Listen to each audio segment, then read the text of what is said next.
Ngayon ay gagawa tayo ng super milky and cheesy na cheese sticks. Patok na patok ito na pang negosyo o pang regalo ngayong Kapaskuhan. Tara, gawa na po tayo.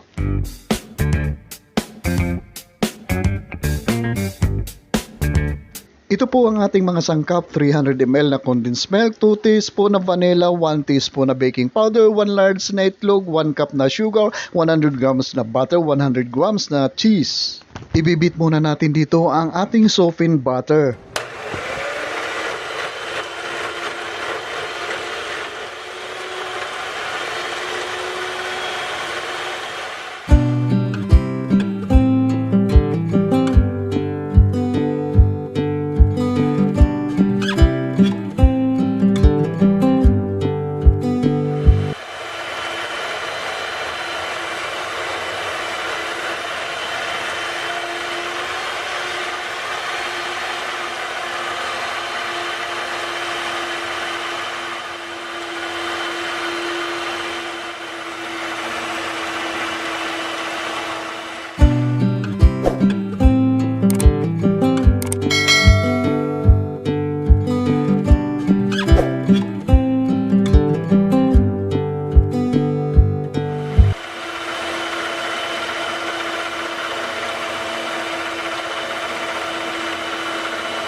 Ngayon naman po ay ibubuhos natin ang ating mixture sa ating prepared na baking tray na may parchment paper sa ilalim. 9x13 dapat na baking tray ang gagamitin natin dito.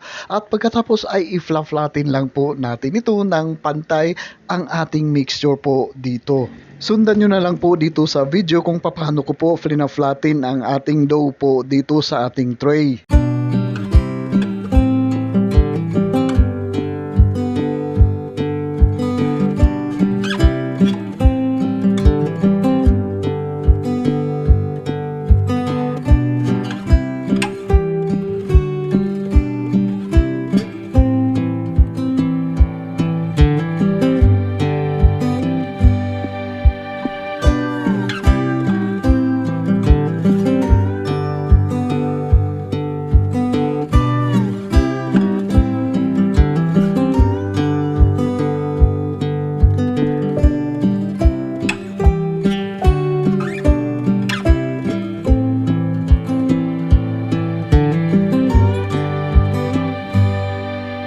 Ayan, tapos na natin ma-flatten ang ating dough po dito. Ngayon naman po ay maglalagay po tayo ng grated cheese sa ibabaw. Damihan lang po natin ang ating paglagay ng grated cheese dito para maging super cheesy po ang ating cheese sticks kapag ito po ay naluto na po mamaya.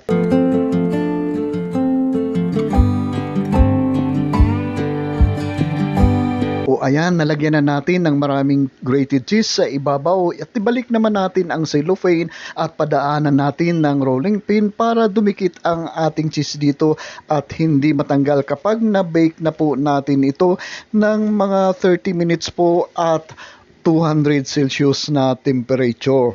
Opo, 30 minutes lang po ang ating pag-bake po dito, pero depende po yan sa gamit na oven po natin. At ito na po, palalamigin lang po natin ito ng sandali at pagkatapos po ay slice na po natin ito into sticks.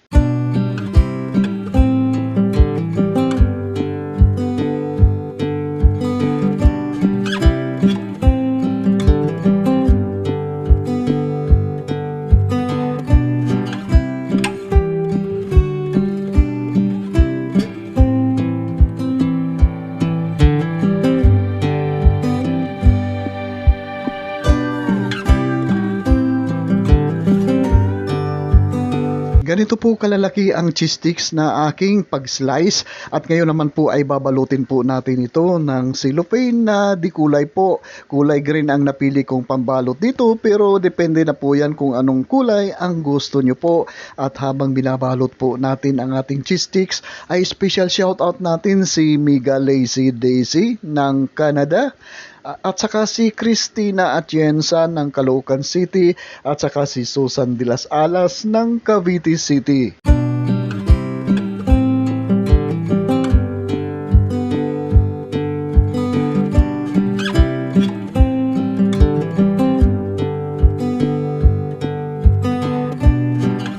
Salamat sa panonood. Huwag kalimutan mag-like, mag-comment, mag-share at mag-subscribe. Click mo na rin yung next video sa screen at siguradong magugustuhan nyo rin ito.